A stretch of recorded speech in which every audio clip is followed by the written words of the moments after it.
Good morning, students. Today we are going to learn the two gentlemen of Verona. So, before we start the text, some activities are given here, that is pre-activities. We will discuss those activities and later on we will start the text. So, warming up, chit chat. The first question is in chit chat, what is your favorite pastime? What is your favorite pastime? So each and everyone have the different pastimes. So yes, we will say yes. Now my favorite pastime is reading book. Okay. Now second question, do you read books for entertainment? Do you read books for entertainment? Yes, sometimes I read book for entertainment and sometimes I read books for getting knowledge. Third one, what is your favorite story, poem, oblique book? My favorite book is Dreams to Reality, a biography of Dr. APJ Abdul Kalam. That is the answer of third question. Now the fourth question. What role do books on lives of great people play? What role do books on lives of great people play? So the answer is books plays a crucial role on the lives of the great people. They inspire us, motivate us and gives us experience to follow. Also, book guides and and show the right path to follow. Successful people always read life sketches of great people and their great deeds. Okay. Now the next question, how can we decide if a story is average, good and excellent? So there are some criteria. Depend on that criteria we can decide a book is or a story is average, good or excellent. The criteria is number 1, the writing style of the writer. Number 2, the newness in the storyline. Number 3, the language is used by the writer. Number 4, the theme of the story. And number 5, the reader decide standard based on his oblique her interest, means it is upon the reader. So these are the our chit chat activities. Now here another question is given here, book review. What is meant by book review? A book review is an analysis of newly published book by an expert who express his oblique her opinion about the contents, style and merit.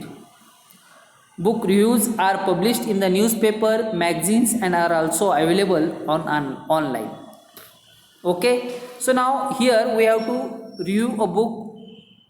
The question is given that make suitable groups in class, decide upon a favorite book or story in the following details, as many as possible. The name of the story. We will take one book and the name of the book, Midnight's Children. It is the name of our book. Writer Salman Rushdie. Some third point, some information about the writer. He is an Indian born British novelist and essayist. That is the third point. Background or setting. Next point, it deals with India's transition from British colonialism to independence and the partition of British India.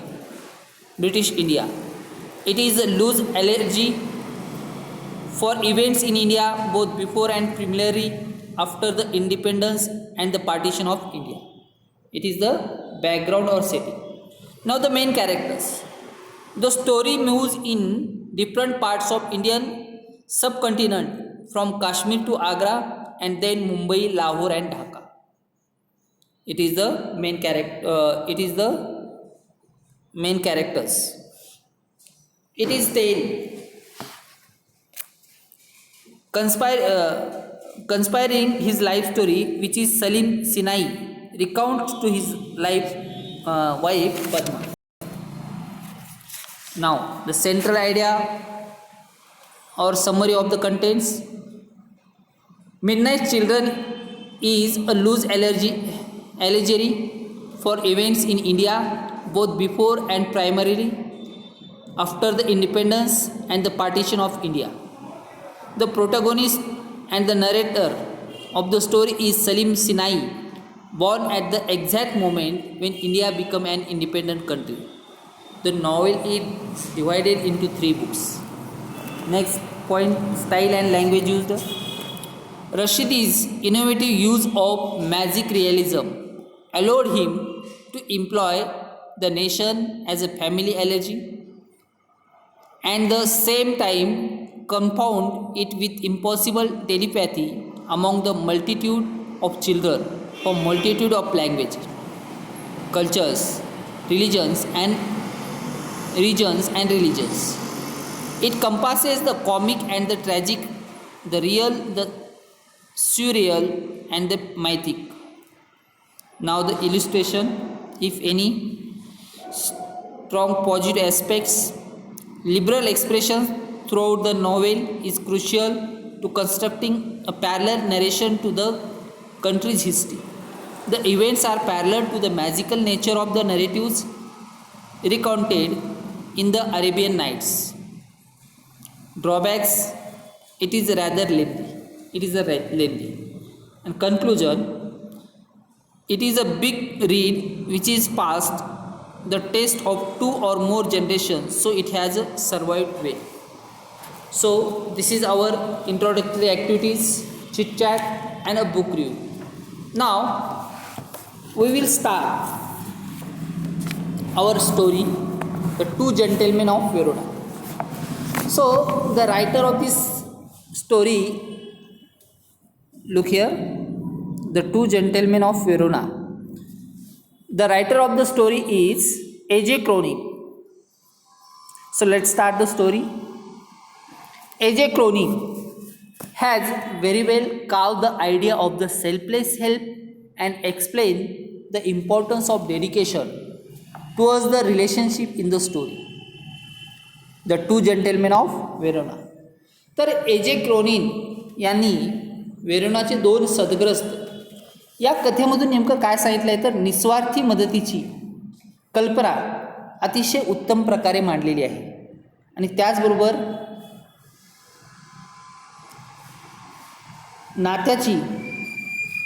नात्याप्रती असलेली निष्ठा आणि त्यांचे केलेले समर्पण यांचे वर्णन आपल्याला याच्यामध्ये केलेले आहे. The story revolves around the 2 boys named Nicola and Jacopo. Means the story is about 2 boys who do numerous things to earn money only to pay for their sister's treatment, who suffers from tuberculosis of the spine. तर आता ही story जी आहे, ही जी कथा जी आहे ही 2 मुलाभोवती फिरते. कोण 2 मुलं आहेत ते? निकोलो अँड जॅकोपो या 2 मुलाभोवती फिरते.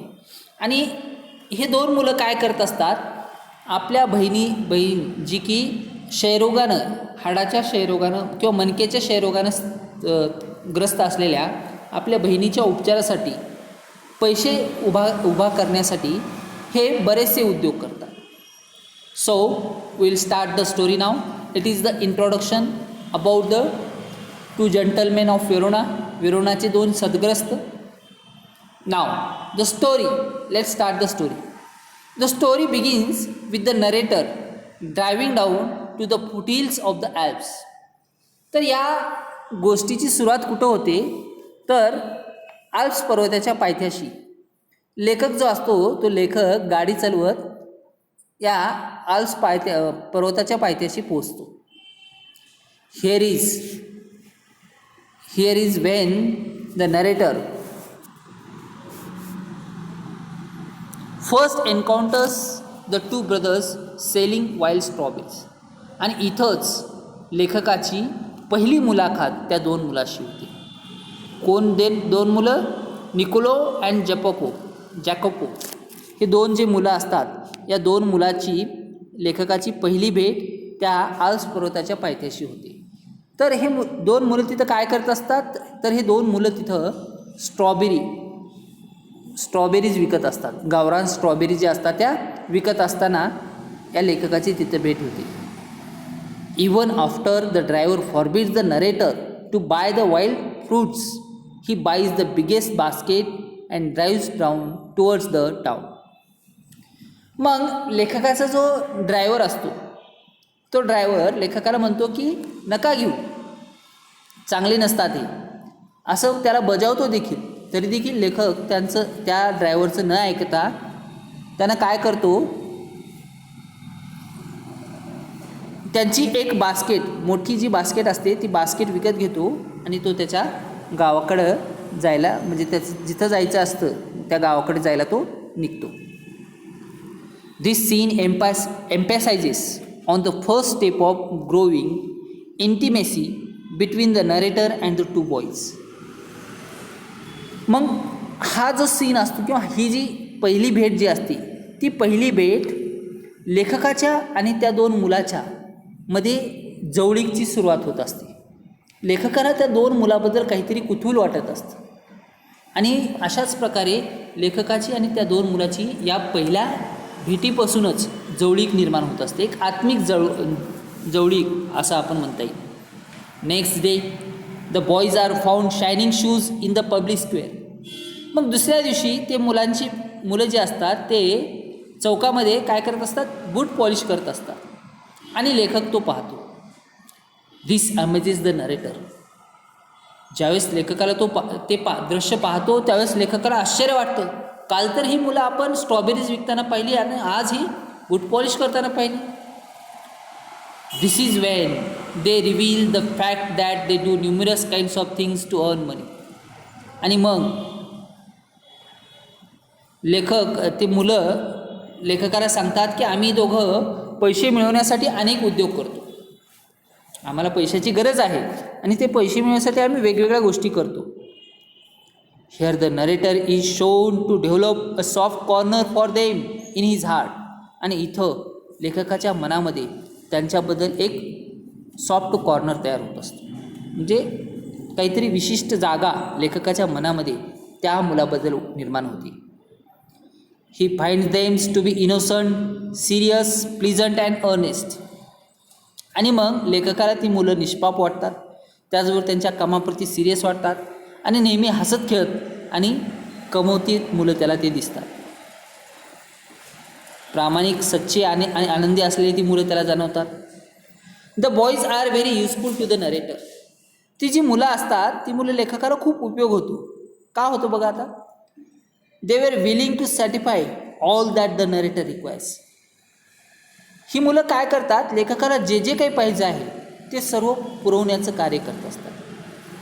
They are also found selling newspapers by the narrator one storming night. आणि एका वादळी रात्री ती मुलं जी असतात ती मुलं लेखकाला न्यूजपेपर म्हणजे वर्तमानपत्र विकताना दिसतात. One day when the narrator ask if he can help them in any, they say they will be very grateful if they get a lift to the nearby village Poleta. मग लेखकाला त्यांचं ते कष्ट पाहून लेखकाला वाटतं की आपण यांची काहीतरी मदत करावी. आणि मग लेखक त्यांना विचारतो देखील की मी तुम्हाला काही मदत करू का किंवा करू शकतो का तुमची मी काही मदत, असं लेखक त्यांना विचारतो. पण ती मुलं त्यांचे आभार मानतात आणि म्हणतात जर तुम्ही आम्हाला जवळच्या गावामध्ये म्हणजे पोलेटा गावामध्ये जर आम्हाला सोडलात तर आम्हाला बरं होईल, असं ती मुलं लेखकाला म्हणतात. Although it doesn't come in narrator's way he takes them there. लेखकाला दुसरीकडे जायचं असतं आणि पोलेटा हे गाव त्याच्या वाटेत देखील येत नसतं, तरी देखील लेखक त्यांना तिथे नेऊन सोडतो. The boys get down in a building and ask the narrator to wait in nearby cafe until they return within an hour. आणि मग ती मुलं पोलिटा गावामध्ये आल्यानंतर एका इमारतीपाशी उतरतात आणि लेखकाला म्हणतात की एक तासभर इथं थांबा, तुम्ही एका कॅफेमध्ये वाट बघत थांबा, आम्ही जाऊन लगेच एका तासामध्ये परत येतो. Eagerness led the narrator to follow the boys up to the place which is actually hospital. आणि मग त्या मुलाप्रती लेखकाची उत्सुकता लेखकाला त्या मुलाच्या पाठीमागे जायला भाग पाडते. आणि ती मुलं जिथं जातात ते ॲक्च्युली काय असतं, हॉस्पिटल असतं. On peeping through a room led by a nurse he realize that the boys are taking to a girl who resembles them.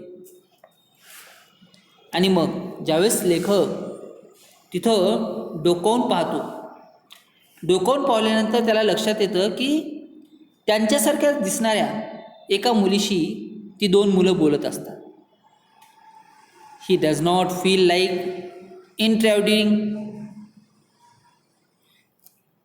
इंट्राउडिंग म्हणजेच जिथं न बोलावता येणे. He does not feel like intruding and thus ask the nurse the details about the boys. म्हणजे आपण न बोलावता तिथं आल्यासारखं वाटू नये म्हणून लेखक त्यांना काही न विचारता तो त्या नर्सला, त्या हॉस्पिटलमधल्या नर्सला चौकशी करतो की त्या मुलाबद्दल काही माहिती मिळवतो. This is when the nurse tell him their heart rending story about their father being killed in a war and their home being destroyed in the war and their sister suffering from the tuberculosis. आणि मग इथंच त्या लेखकाला त्या मुलाबद्दलची जी खरी story असते ती कळते. कोणती स्टोरी असते ती ती नर्स त्या लेखाला सांगते की या मुलाचे जे वडील असतात एका युद्धामध्ये मारले गेले असतात आणि युद्धामध्ये त्यांचं संपूर्ण घर उद्ध्वस्त झालेलं असतं आणि त्यांची जी बहीण आहे ती बहीण मणक्याच्या क्षयरोगाने त्रस्त असते. The brothers live in a shelter and literally starve only so that they can pay for their sister's treatment. आणि मग ते दोन भाऊ एका आडोशाखाली राहत असतात आणि आपल्या बहिणीच्या उपचारासाठी अक्षरशः उपाशी देखील ते काम करत असतात. So keeping a secret and helping their sister, they have shown that war has not shaken their spirit. मग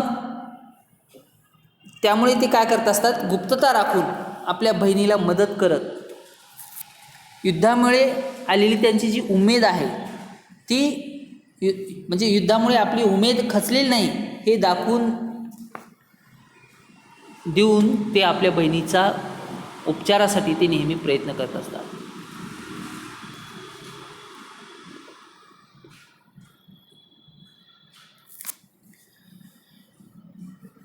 They are noble and gentle, great human beings in their own special yet subtle way.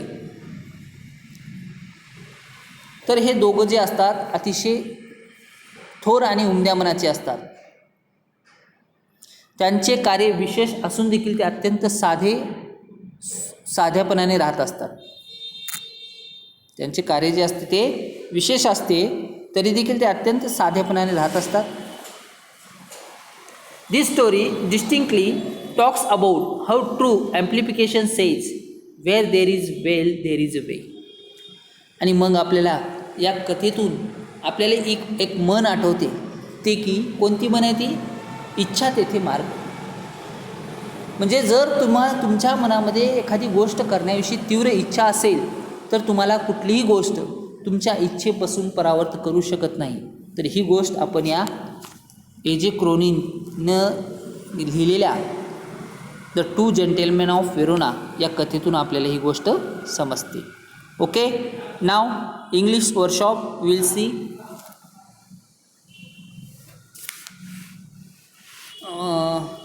The questions are given here and now we have to answer the questions. Complete the following. First one, Cronin's story focuses on selfless help and the importance of dedication towards the relationship. Importance of dedication towards the relationship म्हणजेच आपल्या नात्याप्रती समर्पण हे आपल्याला या कथेतून लक्षात येतं. त्यानंतर दुसरा जो आहे आपला दुसरा क्वेश्चन आपल्याला पाहिजे आहे. The narrator dash to encourage two brothers. The narrator dash to encourage the brothers. हां, शोधायचे आन्सर आपल्याला आन्सर जे आहे ते आपल्याला पॅसेजमधून शोधून आन्सर सांगायचे आहेत.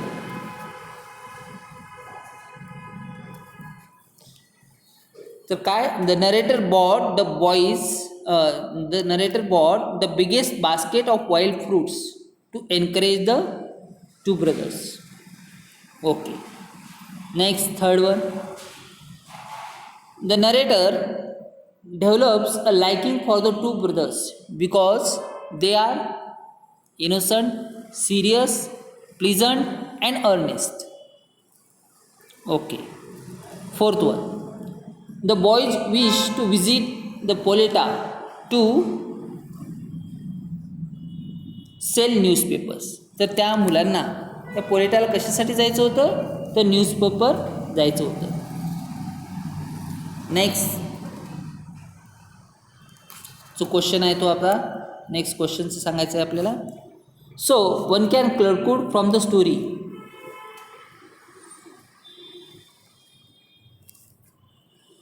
Wear there is will there is way, which means if you have the strong will you can do what ever you want. If you have the strong will you can do what ever you want. Okay, now the next question activity, solve the puzzle. The puzzle is given here and we have to solve the puzzle by reading the words which are given beside. तर आपल्याला बाजूला जे words दिले त्या वर्ड्सचा योग्य प्रकारे वापर करून काय करायचं आहे, आपल्याला इथे जी पझल दिलेली आहे ती पझल आपल्याला सोडवायची आहे. ओके, हां, तर बघा, डिसॲलो म्हणजे परवानगी नसलेला, फॉरबिड FORBID. ओके, त्याच्यानंतर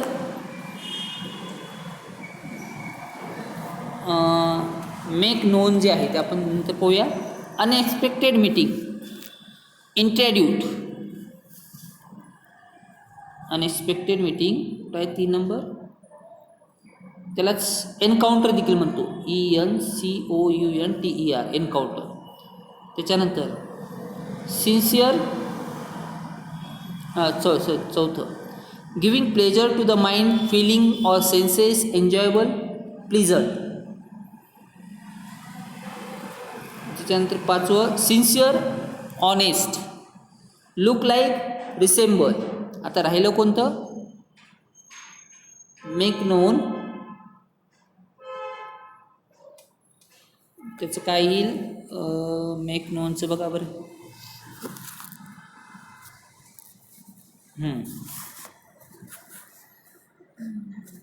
पॅसेजमध्ये शोधून आपल्याला आन्सर सांगायचे.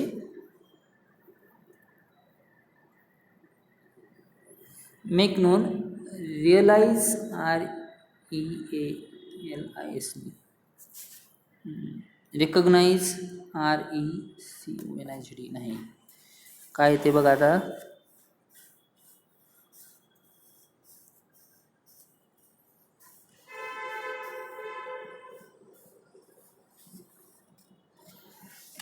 इंटिमेसी तर नाही होत.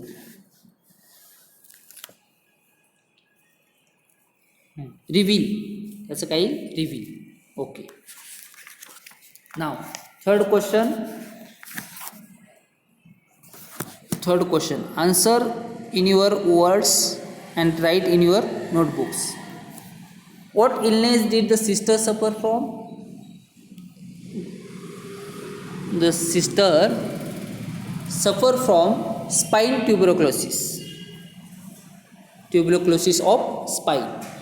Okay, now the second question. What surprised the narrator when he saw the brothers second time? What surprised the narrator when he saw the brothers for the second time? लेखकाला कशाबद्दल आश्चर्य वाटलं ज्यावेळेस लेखकाने त्या मुलाला दुसऱ्या वेळेस पाहिलं? When the narrator saw the brothers for the second time, they were shining shoes in the public square. It surprised the narrator. दुसऱ्या वेळेस ज्यावेळेस पाहिला तो, कारण आदल्या दिवशी तो स्ट्रॉबेरीज विकताना पाहिला आणि दुसऱ्या दिवशी ते पेपर विकताना पाहिलं. What did the narrator find about the boys at the hospital?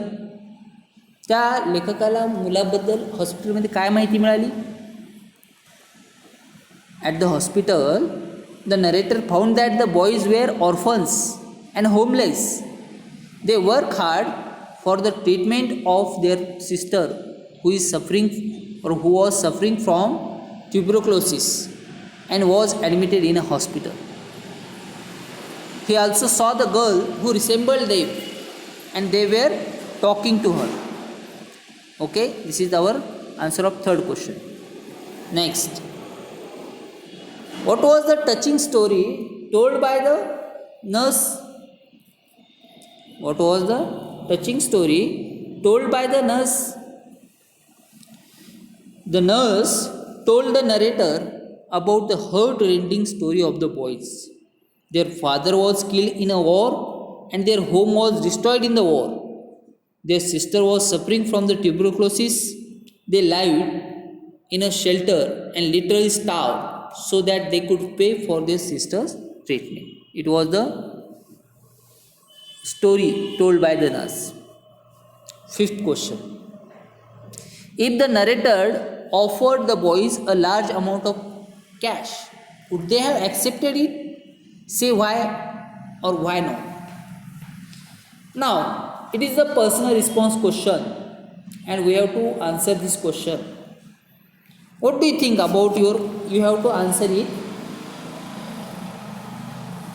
Look here, the answer is, if the narrator offered the boys a large amount of cash, they wouldn't have accepted it. The boys were really hardworking and honest. They believed in their work. They would get help to get work from the writer, but not in the form of cash, as they were self-dependent, or even if they would take it as a loan and would repay him back in the installments. जर ते घेतले जरी असते तर त्यांना इन्स्टॉलमेंटमध्ये परत केले असते. Now, next question number 4. Read the text and find the nouns form of the following words used in the text. आपल्याला इथं दिलेल्या वर्डचं नाउन फॉर्म शोधायचं आहे. First, important, importance. Dedicate, dedication. Treat, treatment. त्याच्यानंतर eager, eagerness. Appear, appearance. Amplify, amplification. and realize, realization. So these are the noun forms of the given verb. Okay, so this is the English workshop. Now the language study, we'll discuss about the language study. We have already learned that the clause is a group of words that has a subject, a verb, and is a part of larger sentence. In the sentence, we return home when the school was over. Here are two clauses. First, we return home, and second, when the school was over. Here are two clauses.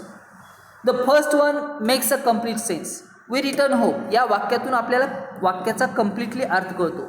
So it is called main or principal clause. The second one is not complete by itself. म्हणजे दुसऱ्या वाक्यातला, जसं बघा दुसरं वाक्य काय आहे, when the school was over. मग काय केलं तुम्ही? घरी गेलात, शाळेत राहिलात का आणखी काय केलात? आपल्याला अर्थ कळत नाही. म्हणून काय म्हणतं, the second one is not complete by itself. It depends on the main clause to convey a proper sense. तर दुसरे जे वाक्य आहे ते पहिल्या वाक्यावर अवलंबून राहतं वाक्याचा पूर्ण अर्थ देण्यासाठी. So it is called as dependent or subordinate clause. यालाच आपण गौण वाक्यांश म्हणतो. When is the joining word and it is called subordinator. आणि दिलेल्या दोन वाक्यामध्ये वेन काय आहे, सबऑर्डिनेटर आहे. आता इथं काय करायचं, आपल्याला 4 वाक्य दिलेले आहेत. त्या वाक्याचं आपल्याला मेन क्लॉज आणि सबऑर्डिनेट क्लॉज म्हणजे प्रिन्सिपल क्लॉज आणि सबऑर्डिनेट क्लॉज ओळखायचं आहे. First sentence, they pay for their sister's treatment who suffers from tuberculosis. तर या वाक्यामध्ये they pay for their sister's treatment हे झालं main clause and who suffers from tuberculosis it is the subordinate clause. Second, when he asks the nurse, she tells him their story. आता इथं बघा, when he asks the nurse, it is the subordinate clause and she tells him their story, it is the main clause. Third sentence, they have shown that war has not taken their spirit.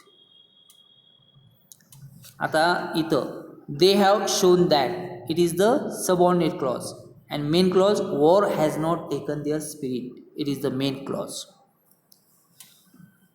Fourth sentence, although it doesn't come in the narrator's way, he takes them there.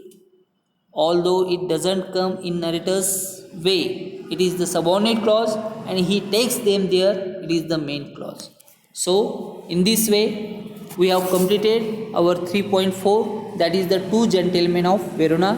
Now you have to write down the English workshop and language study into your notebook. Okay, bye now.